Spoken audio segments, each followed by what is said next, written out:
নমস্কার বন্ধুরা, আমি চলে আসলাম আবার আরেকটা নতুন রান্নার রেসিপি নিয়ে। আমি আজকে একটা একদম সিম্পল রান্না, ঘরোয়া রান্না। প্রতিদিন আমরা এই সবজিটা কম বেশি সবাই খেয়ে থাকি, কিন্তু আমি কিভাবে রান্না করব সেটাও এখন আপনাদের সঙ্গে আমি শেয়ার করব। চলুন তাহলে রান্নাটা দেখে নেওয়া যায়। এখানে আমি 2 চামচ মতন সর্ষের তেল নিয়ে নেব। তেলটা গরম হলে আমি 2টো পেঁয়াজ কুচি এর মধ্যে দিয়ে নাড়াচাড়া করে তারপর আমি 2টো আলু কেটে রেখেছিলাম, সেই আলুগুলোকেও দিয়ে দেবো। এখানে বরবটি, আলু, পেঁয়াজ আমি মোটামুটি একই রকমভাবে কেটে নিয়েছি। আর আলুটাকেও আমি 4-5 সেকেন্ড নাড়াচাড়া করে নিয়ে তারপর বরবটিগুলো দিয়ে দেব।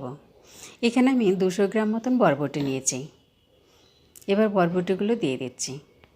এরপর স্বাদ মতো নুন আর পরিমাণ মতন হলুদ দিয়ে আমি সমস্ত কিছু বেশ ভালোভাবে মিনিটখানেক মতন নাড়াচাড়া করে নেব।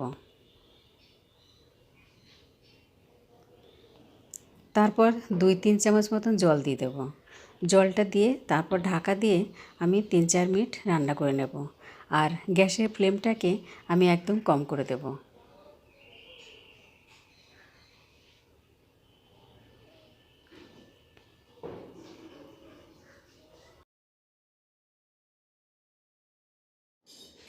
দেখুন, ঢাকনাটা তুলে নিলাম, খুব সুন্দর নরম হয়ে গেছে, কিন্তু মনে হচ্ছে আর একটু হবে।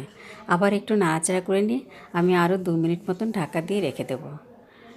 আর বন্ধুরা, আমার চ্যানেলটা যারা সাবস্ক্রাইব করেনি তাদেরকে অনুরোধ করছি চ্যানেলটা সাবস্ক্রাইব করে নিয়ে আমার চ্যানেলের নতুন বন্ধু হয়ে যান। আর বেল সাইনটা অবশ্যই অন করে রাখবেন, যাতে নতুন নতুন রান্নার রেসিপি খুব সহজে আপনার কাছে পৌঁছে যায়। গ্যাসের ফ্লেমটাকে বাড়িয়ে দিয়ে আমি একটু ঝরঝরে করে ভেজে নিয়েছি। আমার এটা রেডি হয়ে গেছে। এবার আমি এটাকে একটা প্লেটে সার্ভ করে নেব। এটা গরম গরম ভাতের সঙ্গে, রুটির সঙ্গে খেতে খুবই টেস্টি লাগে এবং ডালের সঙ্গে খেতে কিন্তু খুব ভালো লাগে। আর এই সবজিটা আমার ভীষণ প্রিয়। আমরা সবাই যেমন আমাদের হাজব্যান্ড, ছেলে মেয়ে সবার জন্য প্লেট সাজিয়ে খাবার দিই, কিন্তু কখনো কি নিজের জন্য প্লেট সাজিয়ে খেয়েছেন? অনুরোধ করব একবার খেয়ে দেখবেন নিজের জন্য সাজিয়ে।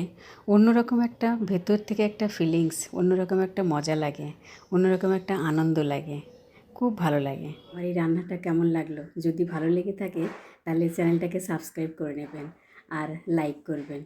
সকলে খুব ভালো থাকবেন, সুস্থ থাকবেন। ধন্যবাদ।